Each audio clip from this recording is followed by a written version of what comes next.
آج سے ہزاروں سال قبل جزیرہ عرب کے جنوبی علاقوں میں یمن کے گرد و نواح میں ایک شہر آباد تھا جسے سبا کہتے تھے، اور وہاں آباد لوگوں کو قوم سبا کہہ کر پکارا جاتا تھا۔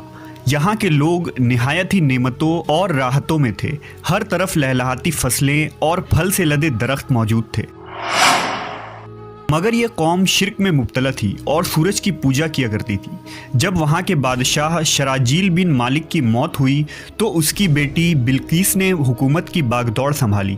بعض مورخین نے لکھا ہے کہ بلقیس کے والدین میں سے ایک جنات میں سے تھے، مگر اس نظریے کی کوئی واضح دلائل نہیں ملتی۔ ملکہ بلقیس ایک قابل عورت تھی جس نے یمن پر 9 سال نہایت ہی خوبصورتی سے حکومت کی۔ دنیا کے بیشتر علاقوں میں جو تجارت ہوتی تھی وہ سبائیوں کے ہاتھ میں تھی۔ یہی وجہ تھی کہ یہ قوم نہایت ہی دولت مند تھی، مگر یہ وہ زمانہ تھا جب مشرق سے مغرب تک ایک عظیم موحد بادشاہ کی طاقتور حکومت اور جاہ و جلال کا ڈنکا بجتا تھا، جسے تاریخ میں سلیمان ابن داؤد کے نام سے جانا جاتا ہے۔ حضرت سلیمان علیہ السلام کی حکومت دنیا کے بیشتر ممالک میں تھی، جس کا دارالخلافہ یروشلم شہر تھا۔ آپ کو ہوا، جنات، چرند و پرند اور جانوروں پر حکمرانی عطا کی گئی تھی۔ ایک دن کا واقعہ ہے کہ حضرت سلیمان علیہ السلام نے دربار لگایا تو جن و انس، جانور اور پرندے سب کے سب حاضر ہوئے، مگر ان کا چہیتا پرندہ ہدہد غائب تھا۔ آپ نے پوچھا ہدہد کہاں ہے؟ جب وہ نظر نہ آیا تو سلیمان علیہ السلام نے فرمایا اگر وہ اپنی غیر حاضری کی کوئی مناسب وجہ پیش نہ کر سکا تو اسے ذبح کر دیا جائے گا۔ ابھی یہ گفتگو ہو رہی تھی کہ ہدہد حاضر ہو گیا۔ پوچھا گیا تم کہاں تھے؟ ہدہد نے بڑے احترام سے جواب دیا، اے اللہ کے پیغمبر، میں اڑتے اڑتے ایک ایسے ملک پہنچ گیا جہاں لوگ شرک میں مبتلا دیکھے۔ وہ آگ اور سورج کی پوجا کرتے ہیں۔ ان کی ایک رانی ہے جسے وہ بلقیس کے نام سے پکارتے ہیں۔ وہ ایک بہت بڑے تخت پر بیٹھ کر حکومت کرتی ہے۔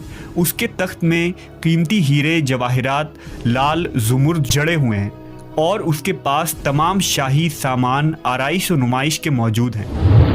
حضرت سلیمان علیہ السلام نے کہا اگر تمہاری بات سچ ہے تو میرا خط اس ملکہ تک پہنچاؤ تاکہ وہ شرک سے باز آ جائے، اور خط پہنچانے کے بعد وہاں بیٹھ کر سنو کہ وہ کیا رد عمل اختیار کرتی ہے، اور پھر آ کر مجھے خبر دینا۔ حضرت سلیمان علیہ السلام نے خط روانہ کیا، جو کچھ یوں تھا: شروع اللہ کے نام سے جو بڑا مہربان اور رحم فرمانے والا ہے۔